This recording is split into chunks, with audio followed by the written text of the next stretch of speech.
Hey, I'm the bucket list guy. I've gotten a lot of tactical, technical questions about bucket list stuff, so I figure, hey, fuck it, let's do a part 2 about bucket lists and put it out as another episode. Let's dive in.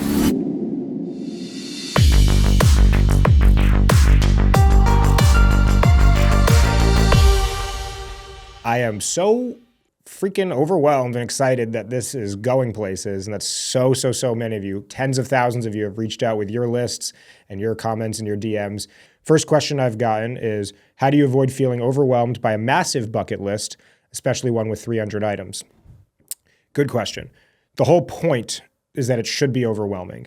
It should be hard to make this list. It took me like 3 days to make the list. In day 1, I only got like 60 items down, and then day 2, I got another 100. It took some serious time and thought. I don't want to achieve everything on the list. Now, I know that sounds silly.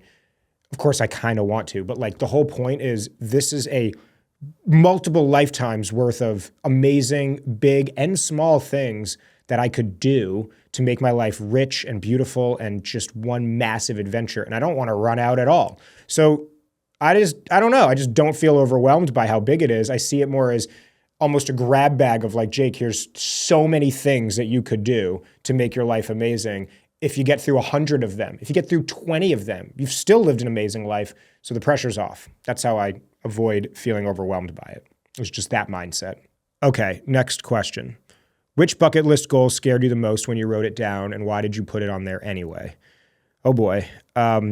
Good question. You know, the one that just comes to mind here for some reason, it stood out to me so much when I was making the list, and I knew I needed it on the list, was to hold a loved one's hand when they die. This one scares me because I don't know who it's going to be and when it's going to be, and it's probably going to be one of the hardest, scariest, worst days of my life. But something about it is so outrageously pure and beautiful and connected, right? Like the connection between me and whoever that person will be so strong, and it's something I'll never forget. And while it's tragic, objectively, and just a sad thing to do, the love and the beauty in that is so profound and outrageous. And so that one scares the shit out of me. And so I find myself all the time when I'm talking about my bucket list being like, yeah, I'm going to, climb Mount Everest, and I'm going to shoot a sniper rifle in the desert, and I'm going to hold a loved one's hand when they die. It's just like, that's a fucking big one, and it's a huge shift. Not something you'd expect on a bucket list. And so that's the one that scares me the most. Thank you for asking that one. Next question. What's the difference between setting a bucket list and just setting big, ambitious goals? I don't know. I think setting big, ambitious goals is a little bit less structured. Like if you just keep your goals in a notebook, or every year you sit down and write, 25 goals for the year or whatever it might be, that's great. But I think something about this big bucket list is it's like all of your goals and so much more in one place that you can have as this memento forever. And it just feels more powerful to me that way. It's almost a piece of art, literally like a piece of art framed, hanging in my living room. And something about that is kind of cool.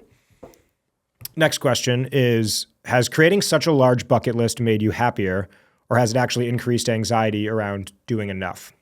For me, it has not created anxiety at all around doing enough, which is kind of shocking because I am always anxious about making sure I'm doing enough. I'm one of those guys.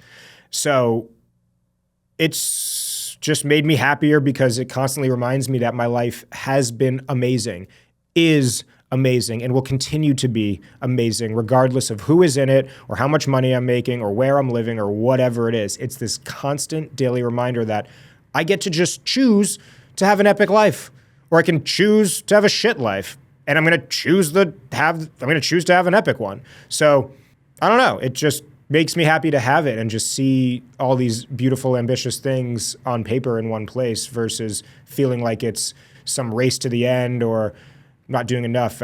Something about it for me just allowed me to like release judgment for myself. So there's that. Next question. How do you handle criticism or judgment from friends or strangers about some of your more unusual bucket list goals? It's a funny one. It reminds me a lot of when people talk about one of my tattoos or any of my tattoos, and they'll be like, wow, like you put that on your body. And my reaction is just, well, yeah, Why do you care? It's not your body. It's my body. Like, good news is you don't have to have it on your body. You don't have to look at it. Fuck off. That's kind of how I look at this. So friends or strangers talking about some of the unusual bucket list goals, I'm like, why would I give a shit if you approve these or not? It's my life. If you don't like it, you don't have to have it in your life. And the same thing goes for your list. If I'm not a fan of those things, well, good news is I don't have to go do it because it's not my life. End of story. Next question. Do bucket lists encourage us to live fully, or do they just distract us from appreciating everyday life? Ooh, I love that question. Okay. They absolutely encourage us to live fully with these big, audacious, crazy things like run a marathon or climb 10 volcanoes or like win a Nobel Peace Prize or whatever. But I do think it's really important to also have a really good mix of items on the list that are smaller, almost daily things that you can attain very easily, like go to the smallest museum I can find and write a poem about it, or sing out loud by myself in my kitchen to a full song, or go write a thank you note to a waiter or waitress who gave me really good service and like leave it as part of their tip. You can just do all those things on a Saturday and cross things off on the list. Now, it's not about just like crossing them off, but it's about this constant, regular cadence of doing awesome shit, whether they're fucking huge things or small little things that you can just do in a couple of hours. Okay, next question. How do you decide when to revise, remove, or abandon a bucket list goal? Is that failure, growth, or both? You know, I hadn't thought about this much yet. It's a really good question. I don't revise or remove any items on my list. They are typed and printed on this big-ass, thick poster that is framed. The only time I'm going to cross it off the list is when I've completed it. Now, I can certainly not do it and just leave it not crossed off. That's fine. However, I have added an additional 100 lines on my list to put another 100 goals on because I have a feeling that as I get older and more things happen in my life, I have kids, I get married, I move to whatever city, blah, blah, blah takes place, new ideas for big audacious goals or ambitious bucket list items are going to come up and I'm going to want to put them on the list. So nothing about removing them, nothing really about revising them or abandoning them, but the only thing is adding new ones. Is that failure, growth, or both? It's all growth. It's all growth in my mind. Last question. Which items on your bucket list have changed your life the most profoundly so far? This is going to be either a really, really good answer or a really, really bad answer.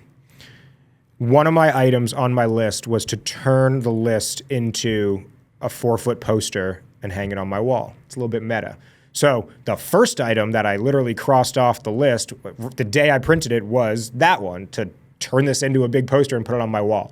Here's why that changed my life.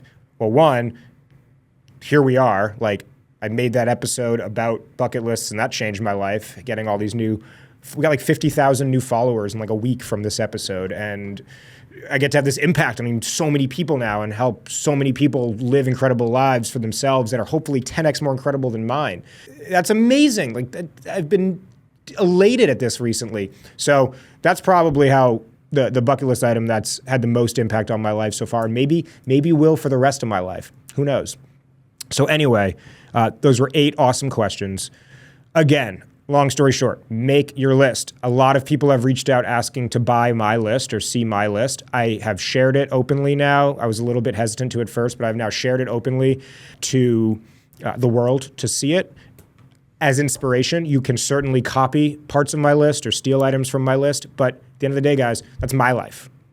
You can't have my life. It's my life. You have your life. That's the only life that you should be focused on having and improving and living to the fullest. So make your list. Take the time to sit and think, fucking think, and make the list either alone or with loved ones. Build a wonderful, ambitious, beautiful life for yourself. Definitely enlist others and ask me for help, but this is your life. It is your list. So again, I encourage you to make it. Please make your list, whether it's on a big poster, in a notebook, and it's got to be 300 items. Don't forget that. $2.99 is not enough. 300 items. Thank you all. Much love. I appreciate you. Subscribe, follow for more. Stay tuned.